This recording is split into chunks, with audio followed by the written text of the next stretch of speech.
Terus kepada Bapak Ibu yang masih berada di lantai satu, harap mempersiapkan diri karena puja bakti akan kita mulai. Sekali lagi bagi Bapak Ibu yang masih berada di lantai satu, harap mempersiapkan diri karena puja bakti akan segera kita mulai.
Saya akan menyalakan lilin dan dupa. Bapak Ibu sekalian bisa menyanyikan lagu Kami Memuja. Sini kami memuja namamu, Sang Buddha, bersama air dan bunga pelita dan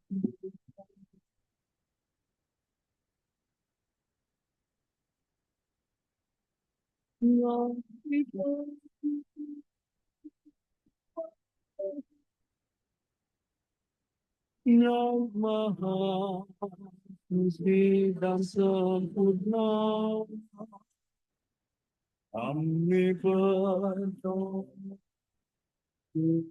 bernamaskara perlindungannya.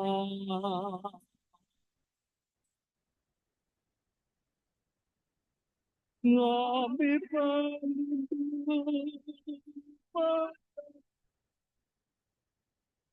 yang maha suci dan sempurna,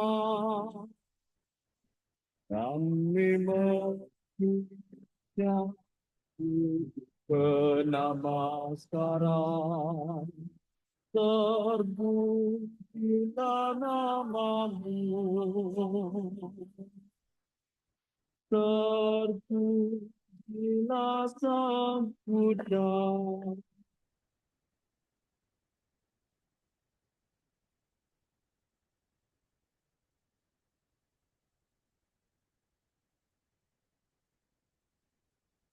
Marilah kita mengawali puja bakti pada pagi hari ini dengan membacakan nama Karapata. Silakan buka halaman 23. Arahang Samma Sambuddho Bhagawan.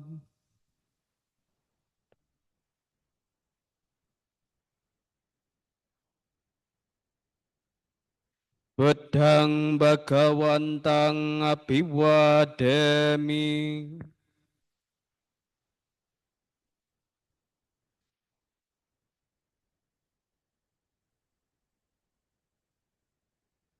Swagato Bhagavata Dhammo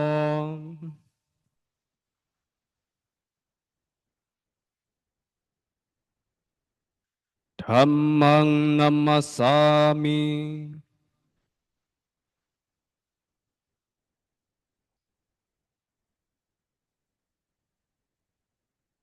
Supatipanno Bhagavato Sawaka Sangho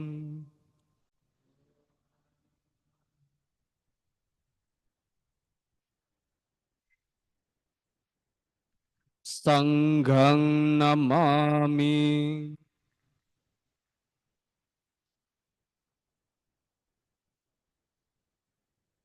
Yamamha Komayang Bhagawantang Saranang Gata Yono Bhagawasata Yasa Jamayang Bhagavato Dhammang Rojema Imehi Sakkare Hitang Bhagawantang Sasa Dhammang Sasa Wakasanghang Abhipujayama.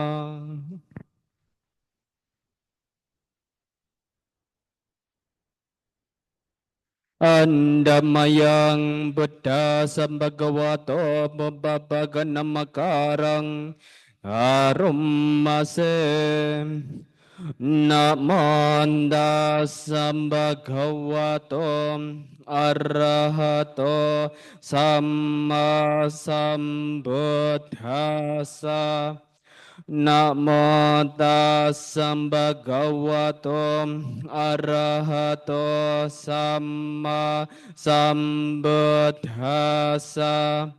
Namo tassa bhagavato arahato samma sambuddhassa. Persujudan kepada beliau yang berberkah, yang maha suci, yang telah mencapai penerangan sempurna oleh diri sendiri. Persujudan kepada beliau yang berberkah, yang maha suci, yang telah mencapai penerangan sempurna oleh diri sendiri.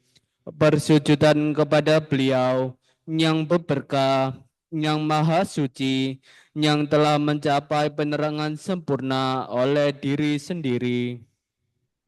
Andamayang saranagamana patang panamase Buddhang saranang gacchami Dhammang saranang gacchami Sanghang saranang gacchami Dutiyampi Buddhang saranang gacchami Dutiyampi Dhammang saranang gacchami Dutiyampi Sanghang saranang gacchami Tatiyampi Buddhang saranang gacchami Tatiyampi Dhammang saranang gacchami Tatiyampi Sanghang saranang gacchami.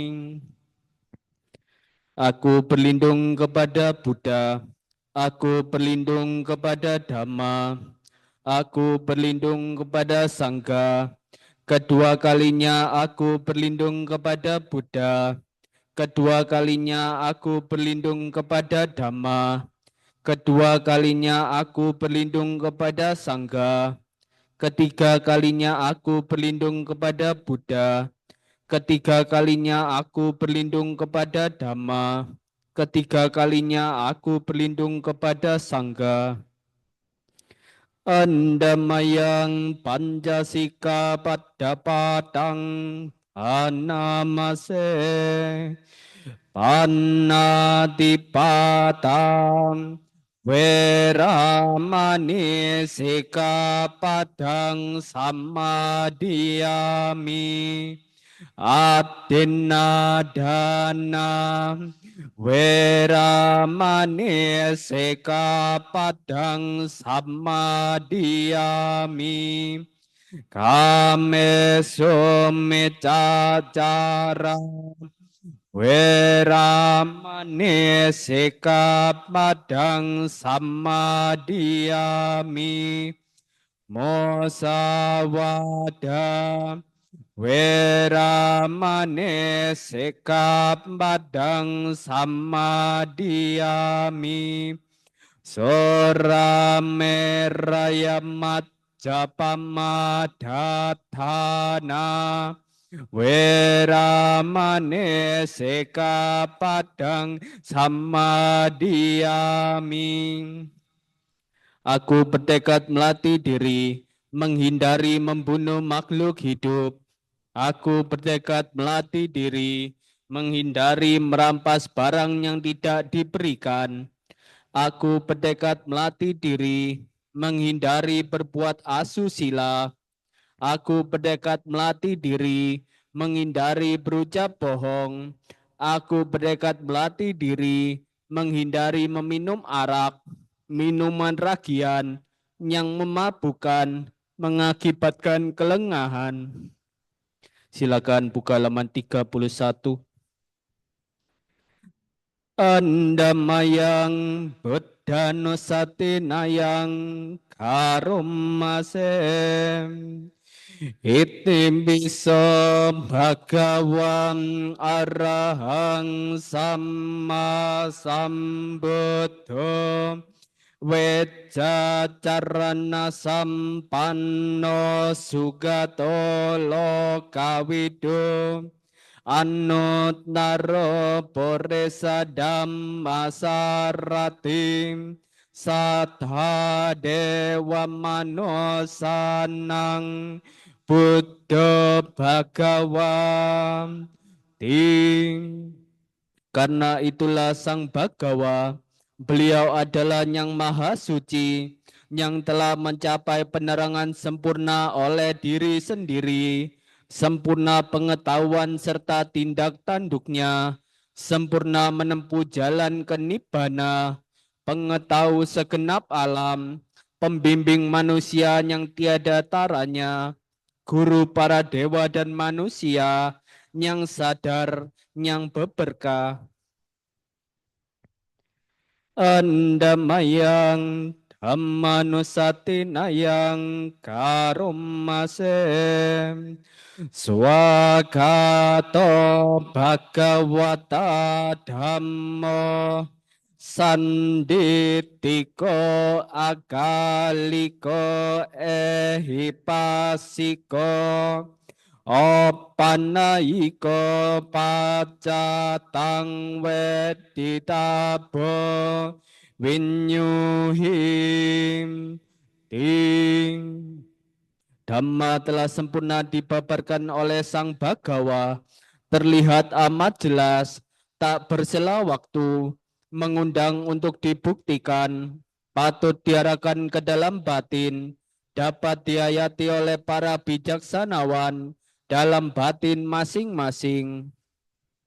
Andamayang Sangganusatinayang Arumase Sobat Nibbana Bhagavato Sawaka Sanggo Ojopati Panno Bhagavato Sawaka Sanggo Nyayapati Panno Bhagavato Sawaka Sanggo Sami Cipati Panno Bhagavato Sawaka Sanggo Yadidang Catare Poresa Yogan Niat Paporesa Pokhala Esa Bhagavato Sawaka Sanggo Ahuneyo Dahuneyo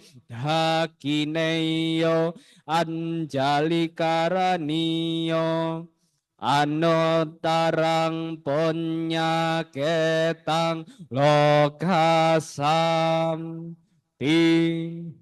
Sangga siswa Sang Bhagawa telah bertindak baik, Sangga siswa Sang Bagawa telah bertindak lurus. Sangga siswa Sang Bagawa telah bertindak benar. Sangga siswa Sang Bagawa telah bertindak patut. Mereka adalah 4 pasang makhluk, terdiri dari 8 jenis makhluk suci. Itulah sangga siswa Sang Bagawa, patut menerima sajian, patut menerima suguhan, patut menerima persembahan, patut menerima penghormatan, ladang menanam jasa yang tiada taranya bagi makhluk dunia.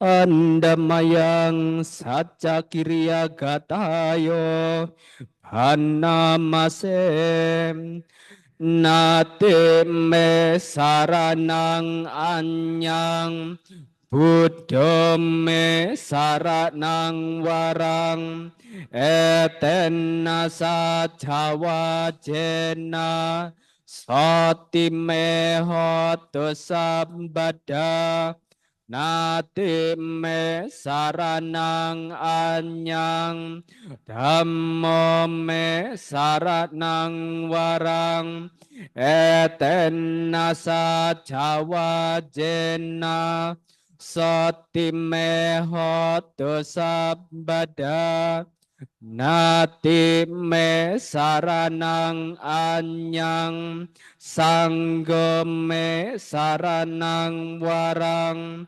eten nasa jawa jena soti me hoto sabada. Tiada perlindungan lain bagiku, Sang Buddhalah pelindungku nan luhur. Berkat pernyataan kebenaran ini, semoga tiap saat aku selamat sejahtera. Tiada perlindungan lain bagiku, Dhammalah pelindungku nan luhur. Berkat pernyataan kebenaran ini, semoga setiap saat aku selamat sejahtera. Tiada perlindungan lain bagiku, Sanggala pelindungku nan luhur.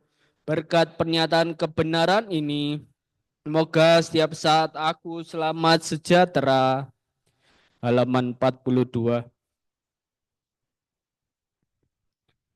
Andamayang Dhamma Wihara Paranang Harumasem Ahang Sukito Homi Nidhuko Homi Awero Homi Abhyapajo Homi Anigo Homi Suki atanang pariharami sabbe satam sukita honto nidhoka honto awera honto abhyapaja honto aniga honto seke athanang pariharanto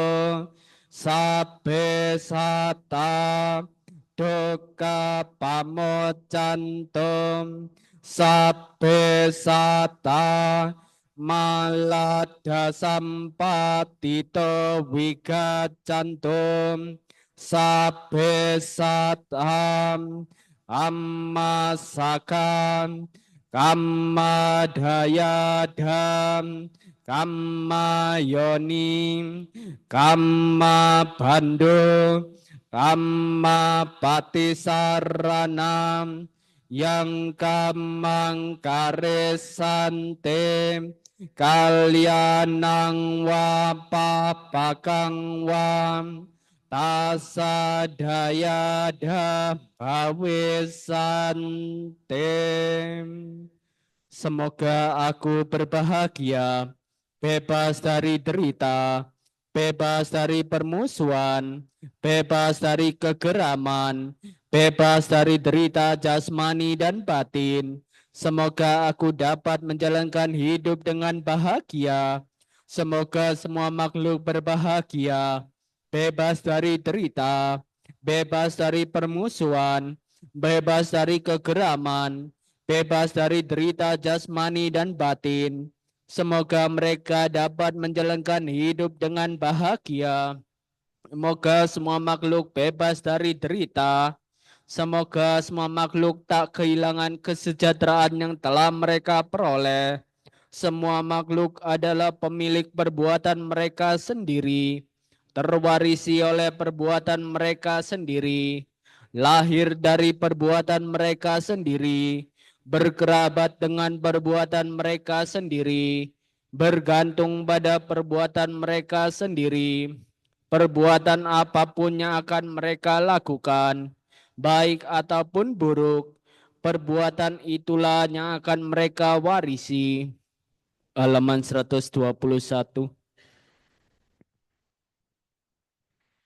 Andamayang sabba manggala gatayo anamasem bhavato sabba manggalang rakhanto sabba dewata sabba buddhanubhavena sada soti bhavanto te bhavato sabba manggalang rakhanto sabba dewata sabba dhammanubhavena sada soti bhavanto te bhavato sabba manggalang rakhanto sabba dewata sabba sanghan nubhavena sada sotim bhavanto tem. Semoga terjadilah semua keberkahan, semoga semua dewa melindungi, dan dengan kekuatan semua Buddha, semoga kesejahteraan selalu ada pada Anda. Semoga terjadilah semua keberkahan, semoga semua dewa melindungi, dan dengan kekuatan semua dhamma, semoga kesejahteraan selalu ada pada Anda. Semoga terjadilah semua keberkahan, semoga semua dewa melindungi, dan dengan kekuatan semua sangga, semoga kesejahteraan selalu ada pada Anda. Sadu, sadu, sadu. Setelah mengulang Pali Wacana, Kata, Parita, dan juga Sutta, tibalah saatnya Bapak Ibu Saudara-saudari sekalian mengambil posisi duduk yang tegak dan tetap rileks. Dalam waktu 10 menit ke depan, kita akan melakukan pengembangan batin. Silakan kondisikan pikiran untuk fokus terhadap objek yang sering Anda latih masing-masing. Pengembangan batin bisa kita lanjutkan.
Pengembangan batin dapat diakhiri. Sabe sata bhavantu sukhitata.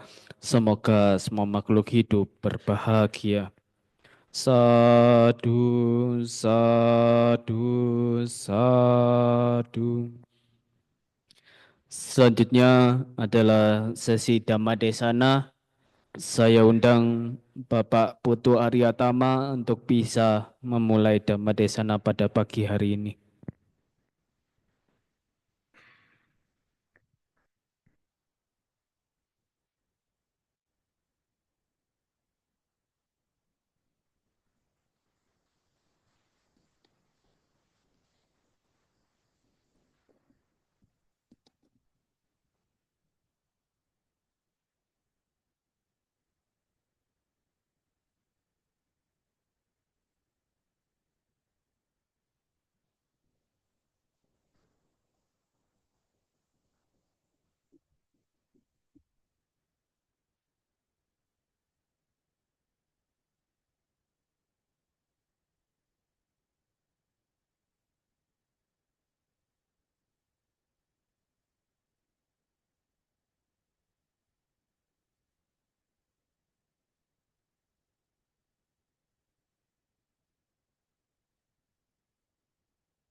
Marilah kita bersama-sama bersikap anjali untuk menghormat Guru Agung kita, Buddha Gautama. Namo tassa bhagavato arahato sama sambuddhassa. Namo tassa bhagavato arahato sama sambuddhassa. Namo tassa bhagavato arahato sama sambuddhassa. Dhammamang cari sucari suciritang nanang ducaritang cari dhammacari sukang seti asming loke paramahica. Hendaklah seseorang hidup sesuai dhamma dan tak melakukan cara-cara jahat. Siapapun hidup sesuai dhamma, maka ia hidup bahagia di dunia ini maupun di dunia selanjutnya.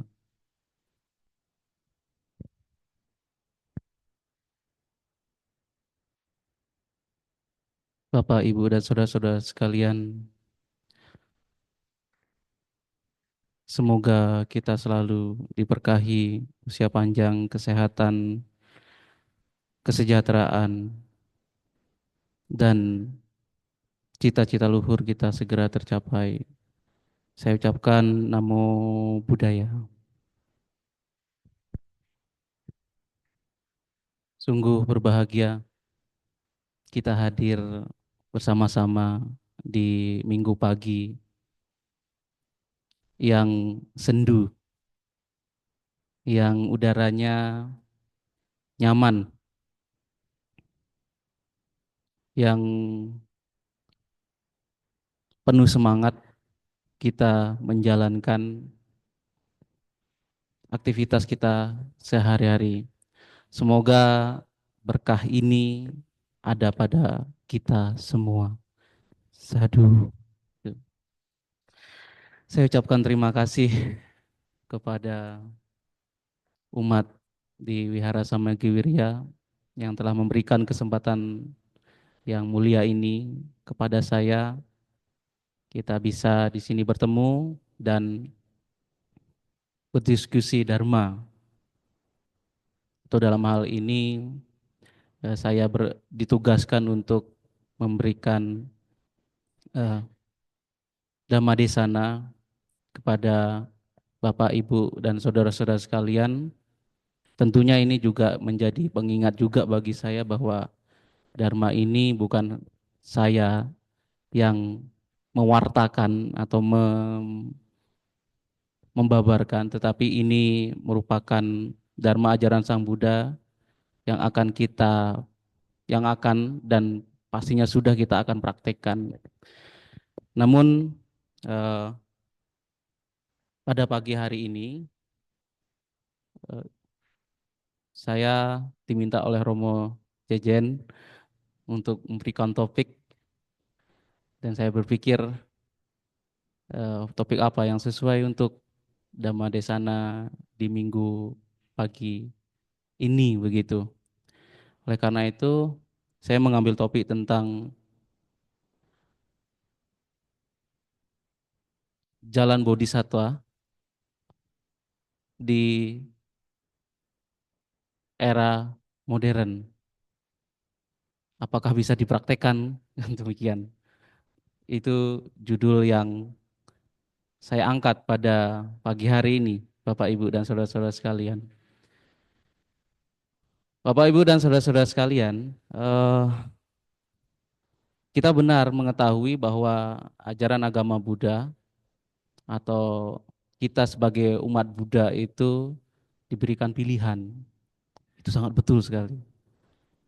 Yang pertama adalah hidup sebagai seorang samana atau pabajita, atau kita yang lebih akrab kita sebut dengan biku atau panggilannya Bante begitu, sebagai rohaniawan intinya. Yang kedua adalah sebagai garawasa, sebagai umat berumah tangga. Nah, yang seperti apa itu? Ya seperti kita ini. Di sini belum ada bikunya atau tidak ada bikunya di sini. Oke. Oke. Nah, dua pilihan hidup itulah yang ada dalam dia agama Buddha. Bagi pemeluk agama Buddha, kita harus memilih itu. Tentu kalau kita melihat sekilas, yang paling banyak itu ya pasti hidup sebagai seorang perumah tangga gitu. Hidup berumah tangga dan menghindari yang namanya, mungkin sebesar mungkin menghindari kehidupan sebagai seorang bante gitu. Itu banyak sekali alasannya. Oke. Nah, Bapak, Ibu, dan saudara-saudara sekalian, ternyata di luar dari dua pilihan hidup itu atau dua konsep hidup itu yang eh, secara di kehidupan nyata itu kita bisa melihat, misalnya Anda bisa melihat kehidupan seorang biku atau bikuni atau atasilani itu ada di Padepokan Dhammadippa Arama. Gitu. Kemudian kehidupan sebagai seorang perumah tangga, secara umumnya kita sudah melihat kedua orang tua kita, gitu. Jadi dua perbedaan konsep kehidupan itu terus kita lihat. Jadi teman-teman mahasiswa-mahasiswa, kalau misalnya ingin melihat kehidupan monastik, itu ada di Padepokan Dhammadippa Arama, gitu. Ada di Batu. Oke. Nah, di samping itu ternyata ada konsep-konsep yang seharusnya kita bisa jalankan dari pelaksanaan kita. Yang tentu konsep ini kita ketahui sebagai panduan hidup kita nantinya. Oke, benar agama Buddha adalah panduan kita dalam menjalankan kehidupan. Jadi sumber etika, sumber pengetahuan dan lain sebagainya itu ada dalam ajaran agama Buddha gitu. Nah, mungkin Bapak Ibu kenal yang namanya pelaksanaan atasila gitu ya. Itu merupakan praktik kuno yang diajarkan Sang Buddha dan kita masih mempraktikkan di sini. Biasanya itu di hari-hari purnama atau bulan terang, seterang wajah Anda misalnya gitu. Kemudian ada yang namanya lebih tinggi lagi, ada praktik dasasila. Gitu. Itu praktiknya yang dilaksanakan khusus bagi calon biku atau namanya samanera begitu. Itu praktik-praktik moralitas yang ada dalam Buddhis. Itu bisa kita lakukan. Selain itu, apa yang lagi yang kita bisa kenal dalam konsep praktik jalan dalam agama Buddha? Ada satu yang sering sekali kita tidak memberikan penekanan di sana. Kita tahu kehidupan biku, kita tahu kehidupan Atasilani, gitu. Kita tahu ada yang namanya praktek Atasila. Jadi setiap hari purnama atau bulan purnama kita melaksanakan Atasila begitu. Kemudian kita juga tahu Samanera itu apa, gitu. Prakteknya bagaimana kita tahu. Mungkin juga bagi mereka yang sudah memperdalam ilmu agama Buddha, mereka akan tahu konsep-konsep yang namanya kesucian dalam agama Buddha ya Bapak Ibu sekalian ya. Yang pertama itu Kusyam Sotapana, yang kedua itu adalah Sakadagami, kedua adalah Anagami, yang terakhir adalah Arahat. Begitu. Itu 4 jenis kesucian dalam agama Buddha yang bisa kita praktekkan atau yang bisa kita raih dalam kehidupan ini. Gitu. Dan konsep yang paling terkenal atau jalan yang paling terkenal itu adalah sebagai Buddha. Gitu. Buddha itu merupakan praktik jalan, Bapak Ibu sekalian. Yang sebenarnya itu Buddha itu adalah sumber dari segala pedoman yang kita jalani sebagai pemeluk agama Buddha gitu. Nah, salah satu yang sering sekali atau luput dari perhatian kita itu adalah jalan menjadi Buddhanya itu loh. Jalan menjadi Buddhanya ini sering kita luput. Kenapa? Karena sering sekali kita memberikan persepsi, anggapan bahwa jalan menjadi Buddha itu jalan yang tinggi sekali gitu loh. Benar nggak Bapak Ibu sekalian?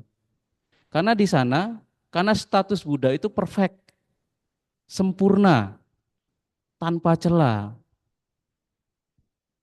Itu ada di dalam Buddha Nusati. Perfect, sempurna. Karena itulah beliau mengajarkan yang namanya yang mengajarkan dharma kepada manusia dan para dewa begitu. Karena praktek beliau benar-benar sempurna. Apa yang diajarkan beliau itu memang membawa jalan kebebasan. Nah, sebelum beliau menjadi Buddha atau sebelum individu menjadi Buddha itu ada yang namanya jalan menuju kebudaan. Itu adalah yang namanya jalan Bodhisatta. Kalau bahasa Sanskertanya adalah jalan Bodhisattva. Atau Bodhisattva ini adalah individu yang mengabdikan diri untuk mencapai pencerahan sembari membebaskan makhluk lain begitu. Itu visinya. Misinya banyak sekali nanti kita akan ketemu. Misinya seperti apa? Ada 10 dalam agama Buddha. Nah, Bapak, Ibu, dan saudara-saudara sekalian, Bodhisatta ini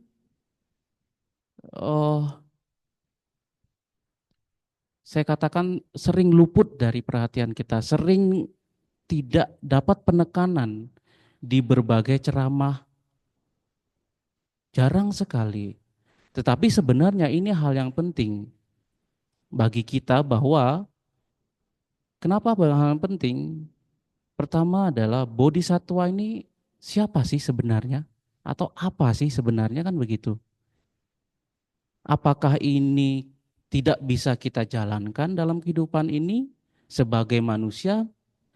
Ataukah dia individu yang berbeda dengan kita? Misalnya dia itu dewa yang ada di kelenteng-kelenteng, yang ada di wihara-wihara. Apakah dia ada di tempat lain begitu? Kalau misalnya kita merujuk di dalam Tipitaka, misalnya saja dalam Jataka. Jataka itu adalah kitab fabelnya Buddhis. Jadi di sana hewan bisa bicara ya kalau Jataka ya. Hewan bisa bicara, kelinci, serigala, gajah itu bisa bicara di sana. Bicaranya bukan hanya dengan sesama hewan, tetapi dengan manusia, bahkan para dewa gitu loh. Oke, eh, dalam Jataka tersebut banyak sekali cerita kisah-kisah fabel yang disusun eh, menceritakan kehidupan bodhisatwa dalam menjalankan kehidupan sehari-hari. Terkadang beliau jadi terlahir sebagai hewan, tapi tidak lebih kecil dari unggas atau burung puyuh di sana. Kadang beliau jadi kijang juga bisa, kadang beliau jadi singa juga bisa, kadang beliau jadi brahmana, bahkan sebagai seorang ibu gitu, bukan laki-laki saja. Gitu. Dengan kisah Jataka itu kita bisa melihat bahwa bodhisatwa, praktek bodhisatwa ini Bapak Ibu sekalian, tentu bisa kita jalani gitu loh dalam kehidupan hari-hari kita. Nah, kenapa ini menarik Bapak Ibu sekalian? Kisah bodhisatwa ini kenapa menarik? Karena bodhisatwa itu individu yang sebenarnya ada dalam diri kita sendiri. Semua orang itu bisa menjadi bodhisatwa atau bodhisatta. Apa yang bisa membedakan nanti kita lihat gitu loh. Tapi saya tidak membicarakan secara konseptual bodhisatwa dan ciri-cirinya seperti apa gitu. Tapi di sini saya menekankan bahwa kehidupan bodhisatta, praktik hidup sebagai bodhisatwa, ada sebagai calon Buddha, itu kita bisa praktikkan. Ingat ya Bapak Ibu sekalian, yang saya tekankan ini adalah praktek bodhisatwanya, bukan sebagai bodhisatwanya. Untuk itu harus ada penjelasan lebih lanjut ini tentang dasa parami seperti apa nantinya. Untuk mengenali sebagai ini, oh saya ini sebagai bodhisatta loh. Tapi kita menarik misalnya, kita melihat konsepnya dari tradisi Mahayana yang mengatakan bahwa semua individu, semua insan itu adalah calon Buddha. Kita tidak terlepas dari yang namanya Bapak Ibu jangan berpikir negatif dulu ya, begitu ya. Bahwa itu konsep yang bagus bagi kita bahwa konsep bodhisatwa itu sebenarnya kalau misalnya kita lihat dalam Jataka, kemudian dalam beberapa sutta, Sang Buddha sebagai manusia atau bodhisatwa atau bodhisatwa yang misalnya terlahir sebagai manusia, dia menjalankan ajaran-ajaran dharma menuju jalan kebudaan begitu. Secara otomatis di sini kita semua di sini Bapak Ibu sekalian ya, yang sudah memiliki atau sudah diwariskan bagi anak-anak muda, yang sudah diwariskan dengan sama orang tuanya agama Buddha, Anda sebenarnya sudah mewarisi jalan bodhisatwa itu. Tertarik enggak itu? Kenapa jalan bodhisatwa ini sangat mulia, sangat bagus bagi kita semua di sini, terutama bagi misalnya eh, mahasiswa muda-mudi Buddhis di sini yang punya ketertarikan terhadap agama begitu, ajaran agama Buddha, praktek bodhisatta ini merupakan praktek yang sangat bagus. Tentu tidak terkecuali dengan kita yang sudah dewasa, para orang tua yang sudah mengajarkan anak juga dengan praktek-praktek ajaran agama Buddha begitu. Karena tanpa kita sadari, Bapak, Ibu, dan saudara-saudara sekalian, praktek bodhisatta ini sudah kita lakukan begitu. Hanya saja nanti penegasannya ada dari satu hal begitu. Nah, kenapa ini sangat menarik praktik kehidupan bodhisatta di zaman modern ini begitu. Yang pertama adalah ajaran agama apapun termasuk agama Buddha tidak mengajarkan hal-hal yang di luar dari kemampuan manusia untuk mempraktikannya. Apakah ada ajaran agama Buddha di luar kemampuan kita? Saya pikir tidak ada. Kenapa? Karena kita tidak mau mencoba misalnya begitu. Dana, sila, dan kebijaksanaan itu bisa kita praktekkan. Kita semua bisa berdana. Siapa tidak di sini yang tidak bisa berdana? Minimal berdana kepada tukang parkir. Betul apa enggak? Tinggal sekarang tulus apa enggak itu aja kan gitu. Menjalankan moralitas. Semua di sini punya yang namanya batasan-batasan dalam moralitas. Kita bersosialisasi, kita juga memperhatikan moralitas. Kalau saya membullying teman saya, benar apa enggak? Ya enggak lah gitu. Kalau saya menyakiti makhluk lain, benar apa enggak? Secara otomatis kita menghindari hal-hal tersebut gitu loh. Kebijaksanaan, tentu tidak semua orang punya kebijaksanaan di sini, baik yang muda, yang tua dan lain punya kebijaksanaan dengan kadarnya masing-masing. Orang tua biasanya mengatakan, oh kamu harus sekolah di ekonomi bisnis. Aduh saya nggak mau, saya maunya jadi bante. Gitu. Kenapa? Karena sudah pertimbangan anak tersebut ingin jadi bante misalnya.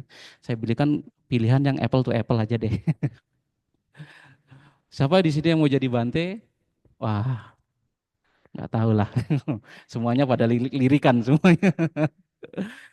Oke, itu yang pertama Bapak Ibu sekalian bahwa praktik bodhisatta secara tidak langsung sebenarnya kita sudah mempraktikannya. Yang kedua itu adalah praktek bodhisattva sebenarnya sangat relevan, tetapi karena kurang penekanan, kurang interpretasi yang lebih lanjut, kurang penjabaran yang lebih lanjut, jadi kita anggap itu praktik-praktik yang ada dalam bodhisatta atau praktik-praktik ajaran agama Buddha itu biasanya kurang menarik. Kenapa? Ya ini ada pengaruhnya di era modern yang lebih mengandalkan namanya logika dan bukti. Betul nggak? Logika dan bukti itu sangat dikuatkan. Misalnya dalam tugas-tugas kuliah, misalnya Bapak Ibu sekalian, membuat artikel kan biasanya begitu ya. Coba cari masalah. Betul nggak? Di lapangan cari masalah. Misalnya orang-orang ekonomi ini, coba cari lapangan di masalah. Apa yang bisa kita lakukan untuk mengembangkan perusahaan kita, begitu. Konsumen sukanya apa sih? Kan biasanya begitu ya. Nah, karena kita terus dalam pendidikan modern itu, terus kita mengandalkan namanya rasionalitas sama atau logika, kemudian sama realitas di lapangan, misal Bapak Ibu sekalian ya, akhirnya kita mengesampingkan yang namanya ranah spiritualitas.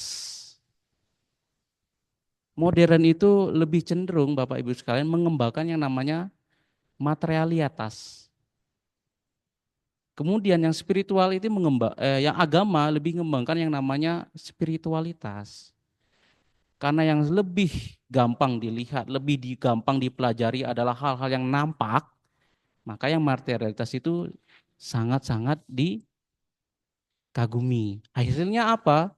Ya kehidupan modern yang kita alami. Anda punya mobil, Anda punya teknologi, smartphone dan lain sebagainya, gitu. Namun hal-hal yang spiritualitas itu dikesampingkan, terutama yang mistik, begitu. Misalnya orang pergi ke pohon, di sana ada rupang Buddha, begitu. Pergi ke pohon ada rupang Buddha, kita melakukan puja. Orang-orang yang cenderung mengikuti pandangan modernitas itu mengatakan bahwa wah itu musyrik, itu salah, itu nggak benar gitu. Biasanya demikian. Makanya budaya pemikiran Barat sama budaya pemikiran Asia itu sangat berbeda, Bapak Ibu sekalian. Nah, sekarang memang budaya pemikiran Barat itu lebih populer ketimbang budaya pemikiran Asia, tetapi orang-orang Barat sudah mulai mengakui pemikiran-pemikiran Barat. Karena kenapa? Dampak dari modernitas itu sangat luar biasa. Ketimbang ya kemajuan juga luar biasa, tapi dampak sosial dan spiritual sangat luar biasa. Oleh karena itu, tema-tema dalam agama yang sangat digandrungi itu adalah mindfulness. Kenapa?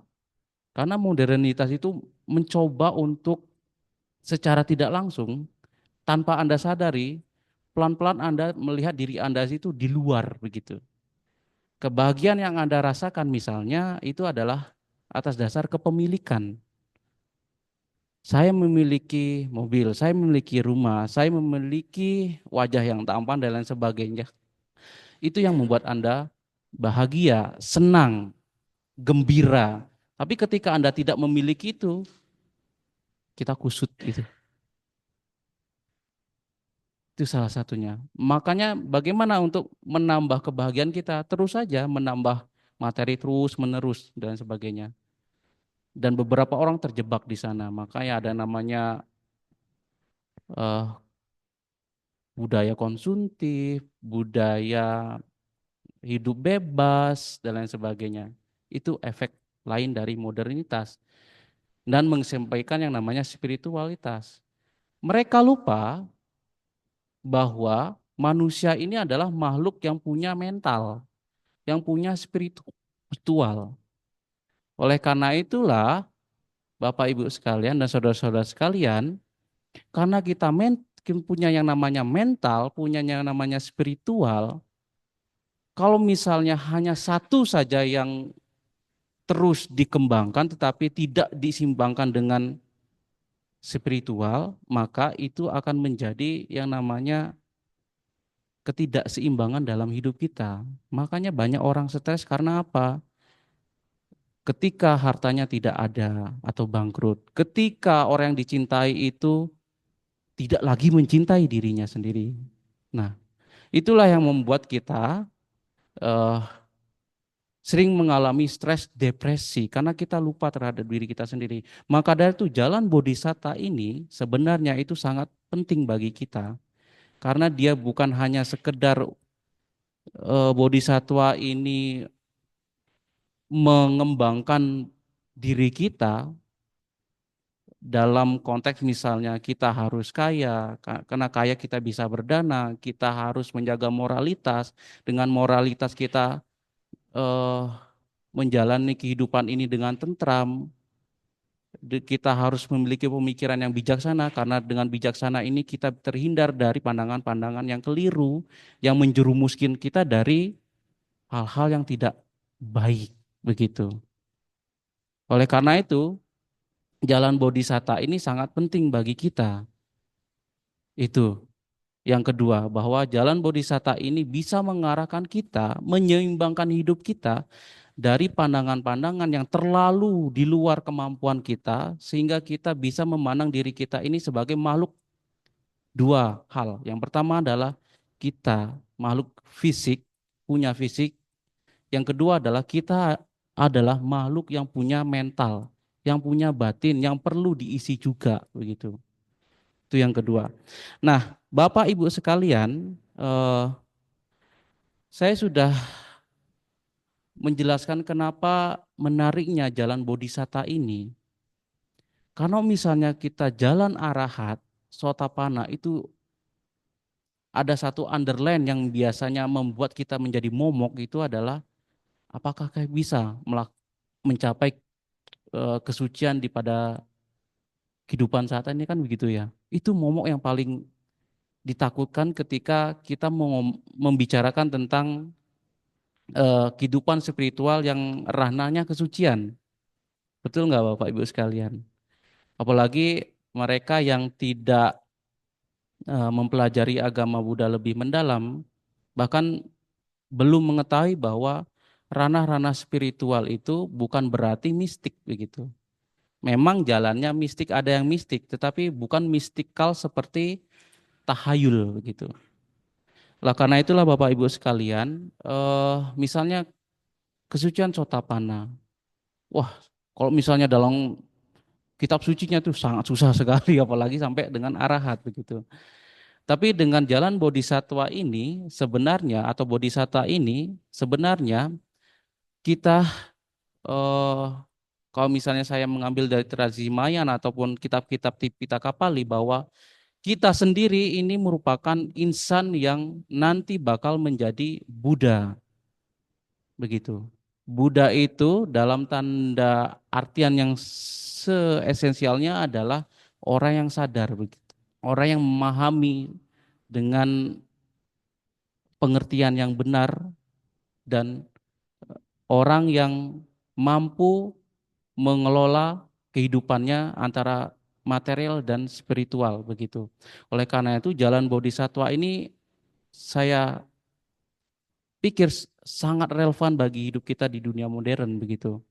Nah, sebenarnya ada 10 langkah atau 10 eh, elemen yang harus Anda penuhi, dan di sini saya batasi.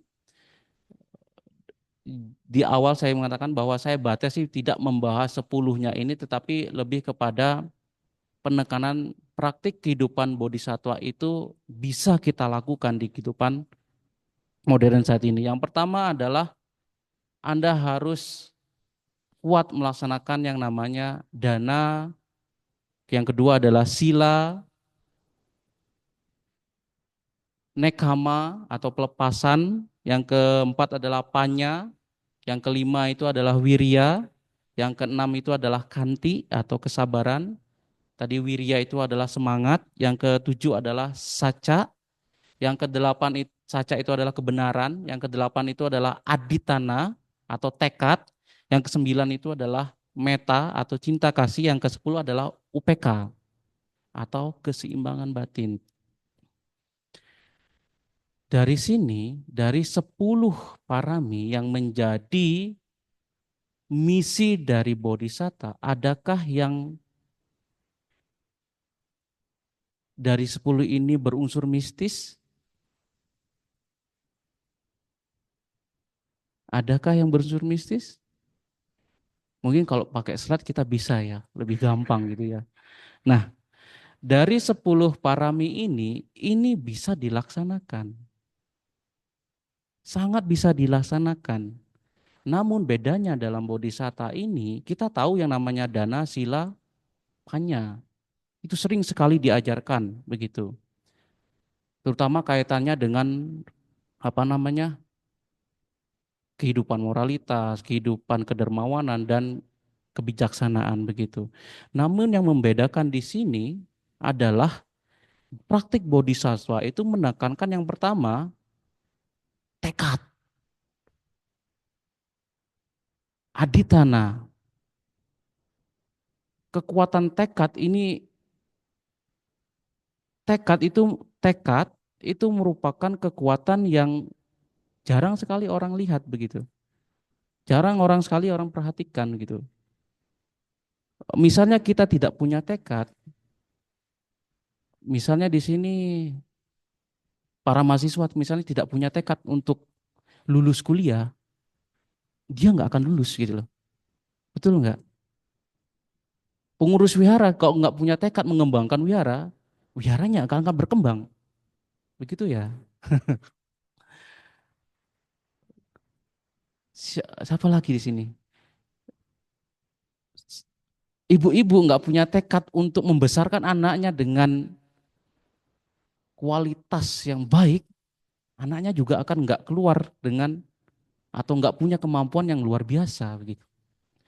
Anda di sini, kita semua di sini, kalau misalnya orang tua tidak perhatian, tidak memberikan kita pelayanan yang bagus, fasilitas yang sesuai, kita tidak akan bisa seperti ini gitu loh. Itu tekad. Kalau misalnya kita tidak punya tekad dalam kehidupan ini, matilah sudah kita.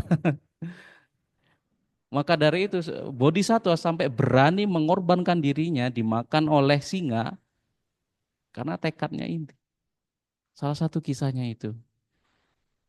Salah satu kisahnya lainnya lagi adalah dia sebagai seorang raja namanya Wesantara begitu. Bahkan dia sampai mendanakan gajah perang yang membawa keberkahan bagi negerinya itu dinakan kepada Brahmana. Gajah perang itu nilainya nggak karuan Bapak Ibu sekalian karena ornamennya. Selain sebagai gajah perang, dia adalah gajah untuk dipuja gitu. Tidak ternilai gitu.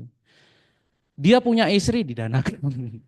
Dia punya dua anak juga didanakan. Waduh, gimana konsepnya itu ya? Istri dan anaknya didanakan begitu. Nah, itulah kekuatan tekad Bapak Ibu sekalian. Kalau misalnya kita tidak punya tekad dalam kehidupan ini, matilah sudah kita. Yang kedua itu adalah ketekunan. Apa yang kita pelajari saat ini, apa yang kita yakini, kita tekadkan saat ini, misalnya Anda bertekad menjadi pengusaha kaya, tekuni itu. Anda bertekad menjadi rohaniawan, tekuni itu. Anda bertekad menjadi penyanyi yang hebat, tekuni itu. Anda bertekad untuk menjadi orang baik, tekuni itu. Karena tanpa ketekunan kita tidak bisa berhasil gitu. Yang ketiga adalah kesabaran. Ganti tadi. Kesabaran ini adalah kesabaran yang bagaimana kita bisa menahan hal-hal yang tidak menyenangkan dan menahan segala bentuk-bentuk yang tidak bisa kita hadapi begitu. Jadi kesabaran sama ketahanan itu sebenarnya dua komponen yang harus kita perhatikan. Kalau misalnya Bapak Ibu sekalian bertanya bahwa apakah orang yang memiliki harta materi itu bisa sabar? Belum tentu. Apakah orang memiliki harta materi yang biasa-biasa saja bahkan kekurangan itu mereka bisa sabar? Bisa sabar Bapak Ibu sekalian. Kalau misalnya kita lihat di media sosial, berapa banyak orang yang memiliki pangkat, jabatan dan lain sebagainya tidak bisa sabar sama sekali. Banyak sekali itu. Dibandingkan mereka orang yang tidak memiliki materi yang berkecukupan, mereka sangat sabar. Oleh karena itu saya berpikir bahwa kesabaran ini kita bisa kembangkan apabila kita memiliki yang namanya kondisi-kondisi yang tidak sesuai dengan diri kita. Adik-adik di sini pernah punya kondisi di mana apa yang ingin dimiliki dan minta sama orang tua tapi orang tuanya tidak mau membelikan. Pernah? Kayaknya semua orang tuanya mampu semua ya. Semuanya diberikan begitu. Eh, kemudian eh, kemudian yang terakhir adalah pengorbanan. Ini yang tadi, nekama tadi, pelepasan itu biasanya sama dengan pengorbanan. Semua orang apakah mampu berkorban di luar daripada dirinya sendiri? Saya pikir tergantung situasional ya. Misalnya saja, eh, misalnya saja, misalnya apakah kita mau mengorbankan harta kita untuk orang lain? Dalam hal ini misalnya kita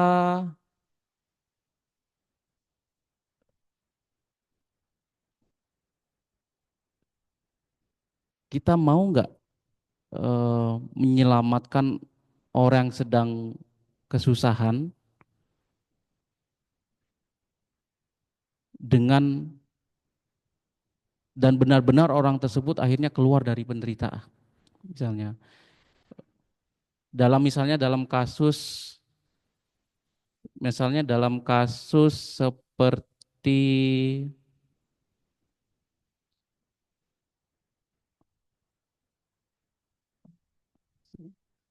kasus seperti menyelam ada salah satu kasus di Meksiko, ada seorang anak yang tenggelam, kemudian relawan itu dia memberanikan diri untuk menyelamatkan anak tersebut gitu. Kalau misalnya kita dihadapkan posisi demikian, apakah kita mampu memberikan atau memberanikan diri untuk menyelamatkan orang tersebut? Saya rasa jarang sekali. Kalau misalnya kita melihat saat ini, eh, atau kasus-kasus yang viral belakangan inilah begitu. Orang yang sedang kecelakaan bawa duren di Lampung, kecelakaan justru dijarah gitu. Bukannya membantu tapi dijarah. Ada banyak sekali beberapa kasus, eh, misalnya truk-truk yang bawa logistik kecelakaan justru dijarah begitu, bukan dibantu. Betul nggak Bapak Ibu sekalian? Nah, terlebih lagi kita misalnya melakukan pengorbanan untuk orang lain yang pengorbanan itu tidak Anda pikir tidak setimpal dengan diri kita begitu. Misalnya, eh, apakah kita rela mengorbankan diri kita untuk membantu atau sampai membahayakan nyawa kita sendiri? Dan itu sangat jarang dilakukan. Misalnya, apakah Anda bisa, para ibu-ibu atau orang tua, apakah bisa merelakan anaknya untuk keluar negeri, keluar negeri studi di luar negeri misalnya begitu. Eh Banyak para orang tua di sini biasanya kalau misalnya menyangkut tentang anak dan lain sebagainya itu sulit sekali untuk melakukan pelepasan begitu. Misalnya para orang tua momen-momen melepaskan anak untuk bisa mandiri itu adalah pertama adalah studi. Betul nggak Bapak Ibu sekalian? Di sana para orang tua biasanya segala hal yang bisa dilakukan untuk anak studi begitu. Yang kedua itu adalah momen pernikahan. Itu sulit sekali. Biasanya para orang tua, terutama dari perempuan misalnya, apalagi yang memiliki sistem patrilineal begitu, jadi kita punya anak perempuan, kemudian anak perempuan kita ingin dinikahi dan akhirnya anak perempuan kita mengikuti keluarga laki-laki begitu, keluarga suami. Terkadang ibu-ibu di sini mungkin ditanya, nggak akan rela mengorbankan anaknya untuk tinggal sama yang suami begitu.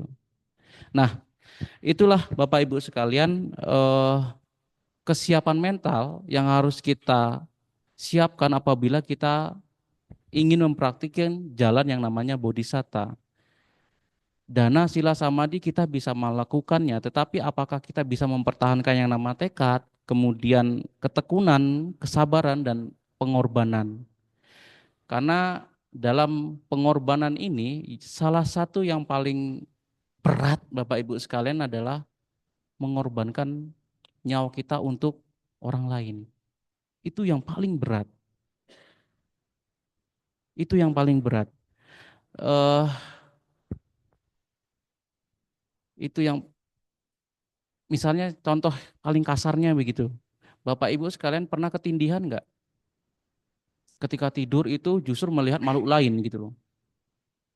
Waduh, oke. Atau mimpi dikejar-kejar setan sampai mau mati. Kalau misalnya Bapak Ibu sekalian masih punya ketakutan ketika kondisi demikian, berarti Anda masih sayang nyawa Anda. Dan pengorbanan di sini masih bisa dipertanyakan begitu. Karena salah satu Bante mengatakan ketika dia ketindihan dan rasanya itu mau hilang begitu atau mau meninggal rasanya, beliau itu justru melakukan eh, satu keputusan penting dan ini kita bisa nanti praktekkan ketika Anda misalnya ketindihan begitu. Ketindihan itu ada fase tidur tapi belum benar-benar lelap begitu. Dia justru mengatakan dalam dirinya begini, biarkanlah saya mati. Dia nggak lepas dari kondisi ketindihan itu. Dan saya coba begitu, memang ketakutannya memang luar biasa ketika mengalami kondisi ketindihan dan kita berpikir bahwa kita akan habis ini meninggal begitu. Nah, sebagai yang terakhir Bapak Ibu sekalian, untuk bisa mempraktekkan praktek yang namanya bodhisatta, kita harus, yang pertama kita harus melakukan, kita bisa menjembatani antara kehidupan modern dan kehidupan spiritual gitu. Jadi mengurangi skeptisisme terhadap ajaran agama Buddha sendiri. Misalnya keraguan terhadap ajaran agama Buddha, apakah ini bisa berdampak bagi kehidupan kita atau enggak. Itu yang harus dikurangi dengan kembali mempelajari ajaran agama Buddha yang lebih logikal, rasional, dan di sana agama Buddha menekankan apa? Hei pasiku yang penting. Hei pasiku itu sesuai dengan pemikiran orang modern. Itu yang pertama. Yang kedua adalah eh, kita harus kita harus bergabung dengan komunitas spiritual. Misalnya di sini setiap hari Rabu apakah masih ada meditasi? Nah, komunitas itu yang harus kita masuki kalau misalnya ingin mengetahui secara mendalam tentang ajaran Buddha. Karena semakin kita tidak bergabung dengan komunitas spiritual, itu kita sulit sekali untuk memahami praktik ajaran Buddha gitu. Yang terakhir adalah ini yang penting. Kita harus sering-sering refleksi diri. Refleksi diri itu cukup 5 menit nggak apa-apa. Diam, duduk, meditasi gitu, mengembangkan batin sendiri begitu. Itu sebenarnya cukup untuk mengembalikan lagi hal-hal yang sudah terbuang, energi yang terbuang. Misalnya kita sering scroll TikTok 1 jam, 2 jam, ya 5 menit lah untuk diam gitu. Itu sangat membantu sekali Bapak Ibu sekalian. Nah, eh, karena kehidupan modern seperti yang katakan di awal adalah kita melihat diri kita itu ya di luar, bukan ke dalam gitu. Kemudian dengan refleksi diri, meditasi dengan ya hanya momen per momen itu mengembalikan lagi bahwa diri kita itu tidak seperti di media sosial gitu loh. Diri kita itu tidak seperti orang yang bayangkan gitu. Kita yang mengetahui diri kita sendiri gitu. Oleh karena itulah Bapak Ibu sekalian, inilah yang namanya praktek bodhisatta yang bisa kita terapkan dalam kehidupan modern begitu. Siapapun di sini bisa menerapkannya, baik yang muda, tua, bahkan yang dewasa pun juga sangat bisa begitu. Dan ini sangat relevan dengan kehidupan modern kita karena dalam praktik bodhisatta itu tidak ada yang namanya mistisme yang mengarah ke tahayul. Ini murni dari praktik kita secara individual dan realitas yang ada di masyarakat. Nah, praktik bodhisatta ini yang paling penting itu adalah kita dan bagaimana kita bisa berkontribusi untuk membantu kehidupan di masyarakat.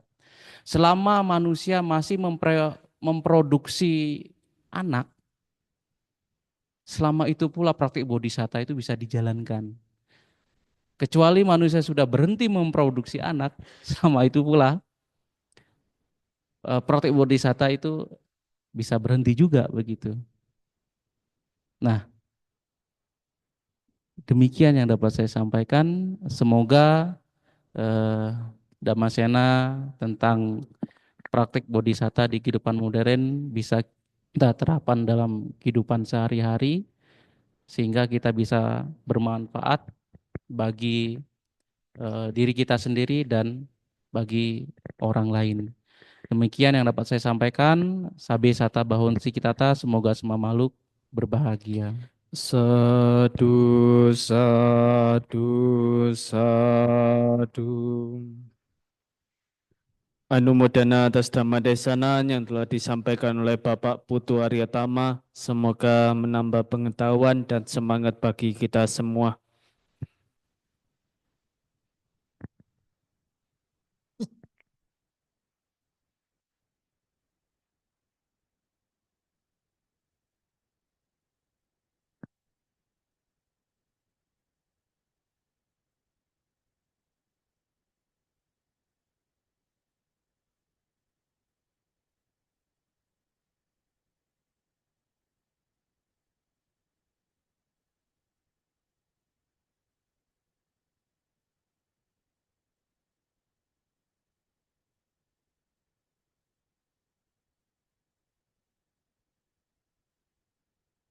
Selanjutnya marilah kita menambah satu kebajikan lagi dengan melakukan dana paramita. Marilah kita berdana untuk kepentingan dhamma. Semoga kita diberkahi oleh Buddha Maha Suci. Berdanalah kita semua dengan hati ikhlas rela. Semoga karma baik kita dirahmati Sang Triratna. Anumodana atas dana yang telah diberikan, semoga membawa kebahagiaan bagi Anda semuanya. Selanjutnya Dhamma kita dipimpin oleh Cece Linda.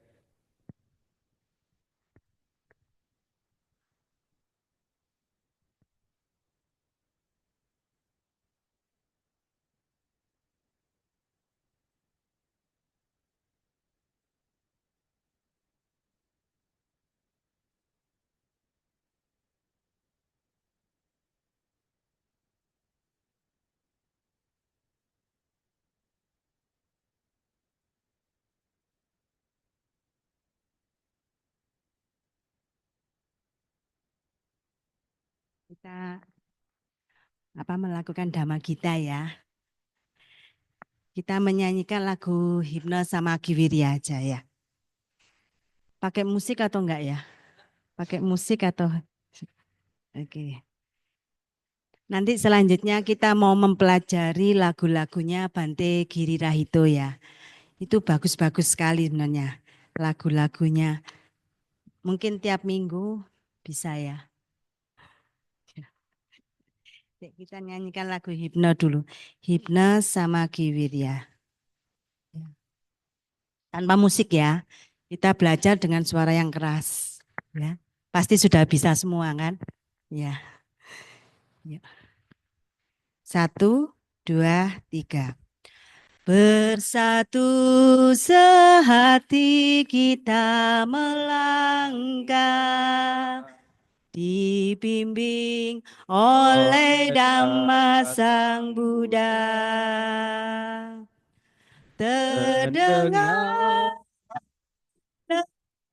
berita suci, inilah tekadku tulus dan murni. Di bawah yayasan Samaki Wirya tercipta semangat persatuan, berjunjung gembira, luruskan namanya sepanjang masa. Hanya padamu Buddha kami sujud memuja, jadikan kami rukun dan bahagia. hanya dalam namamu tersampailah tujuan. Yayasan Samagi Wiria tetap jaya. Singkirkan rintangan di jalan kami menuju bahagia sejati. Oleh namamu ku tetap setia, mengagungkan Sang Buddha yang sempurna. Hanya padamu Buddha kami sujud memuja. Jadikan kami rukun dan bahagia. Hanya dalam namamu tersampailah tujuan. Yayasan Samagi Wiria tetap jaya. Yayasan Samagi Wiria tetap jaya. Boleh tepuk tangan. Semoga kita nyanyikan dua lagu ya. Coba kita nyanyikan lagunya ini ya. Bante Girisa itu yang di mana bahagia halaman 36 mungkin. Apa? Halaman 36.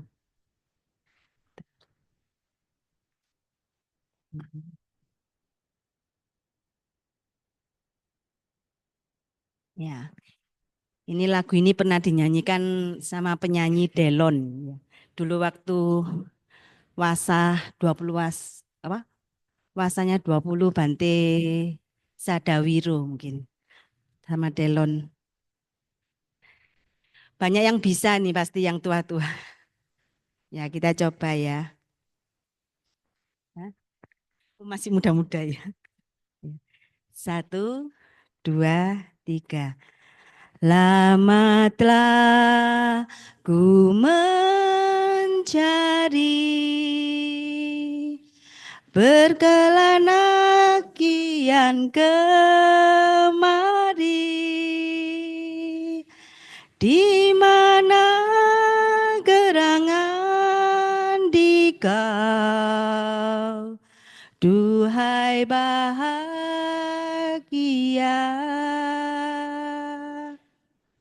Daku bersukaria,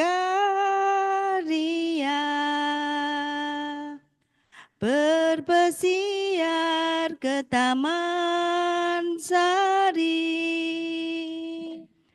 bahagia sekejap mata, hanya bagai mimpi. Daku mohon para dewa dewi masuk ke candi berjunjung jari, tetapi hanyalah hampa, surga tak dapat dibeli. Sekarang ku mengerti,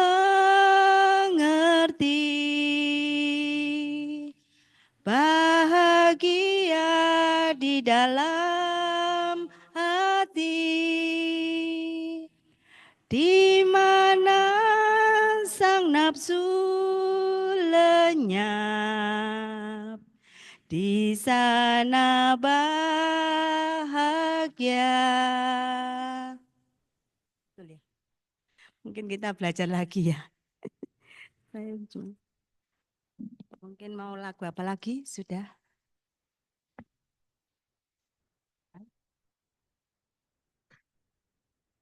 Cik mau lagu apa, Bu Enda? Sudah ya, cukup ya. Sudah. Ya udah, makasih Anu Mudana.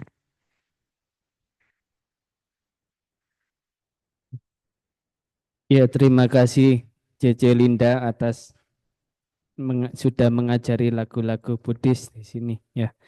Selanjutnya pengumuman. Minggu depan tanggal 2, maaf. Setiap Kamis malam jam 7 diadakan latihan meditasi bersama. Ya, diharapkan kehadiran Bapak Ibu sekalian walaupun mungkin pas tidak ada pembimbing atau ada pembimbing diharapkan bisa tetap hadir. Next. Puja Bakti 2 Maret 2025 minggu depan Dhamma Desana diisi oleh Pandita Muda Herman Sutanto. Next. Nah, saya tidak bosan menghimbau Bapak Ibu saudara-saudara sekalian untuk bisa memarkir kendaraannya di halaman belakang dan juga bersama-sama menjaga kebersihan baik di kamar mandi maupun di tempat cuci piring yang baru itu ya. Karena kapan hari ketahuan saringannya tersumbat oleh sendok-sendok plastik makan yang masuk ke dalam saluran airnya sampai akhirnya diganti pipa karena tersumbat ya. Next, kita lengkapi pembacaan parita pada pagi hari ini dengan parita pelimpahan jasa. Silakan buka halaman 122.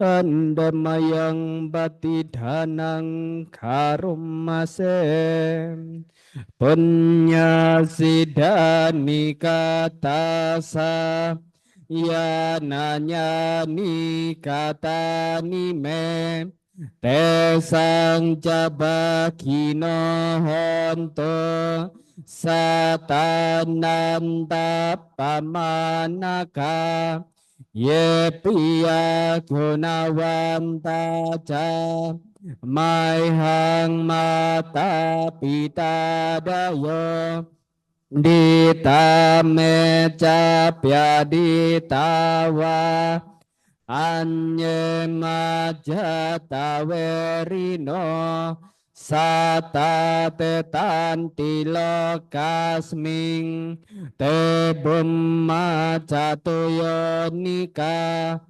pance kacatuwekara sangsaranta bawa baweng nyatang ye patidaname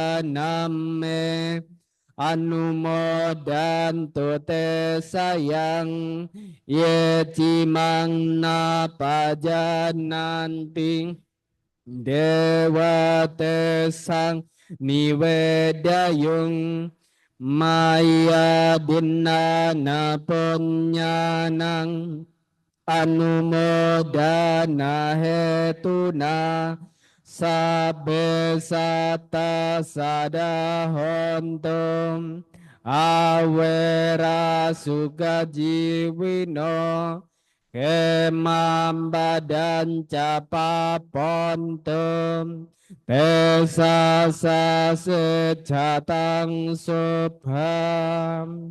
Semoga jasa-jasa yang kulakukan kini atau di waktu yang lain melimpah kepada semua makhluk, tiada batas, tiada hingga, yakni kepada mereka yang kukasihi, yang berjasa seperti ayah dan ibuku, kepada mereka yang kukenal ataupun yang tidak, dan kepada mereka yang bersikap netral atau bermusuhan, makhluk-makhluk yang berada di alam semesta, di ketiga alam, keempat jenis kelahiran, terdiri dari 5, 1 ataupun 4 kawasan sanya yang mengembara di alam besar dan alam kecil.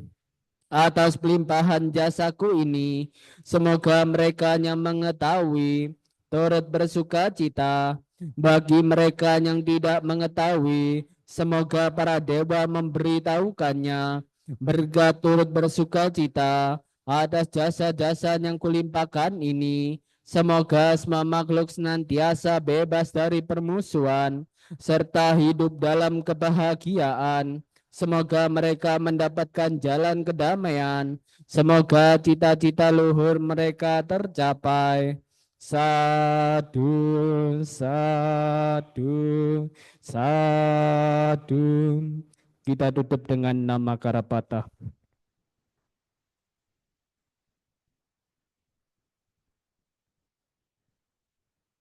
Arahang Sama Sambuddha Bhagawa.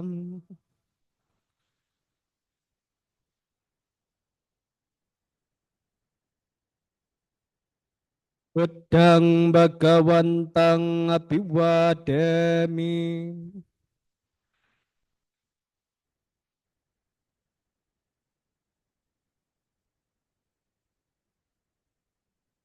Swagato Bhagavata Dhamma.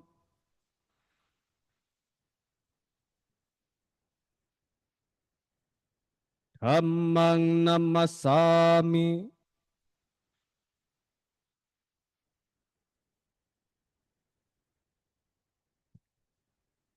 Supatipanno Bhagavato Sawaka Sangho.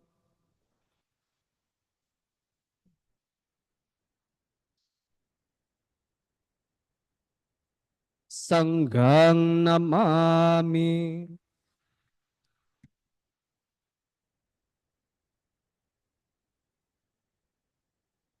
Marilah kita tutup puja bakti pada pagi hari ini dengan bersama-sama mengucapkan Sabe Sata Bhawantu Sukhitata.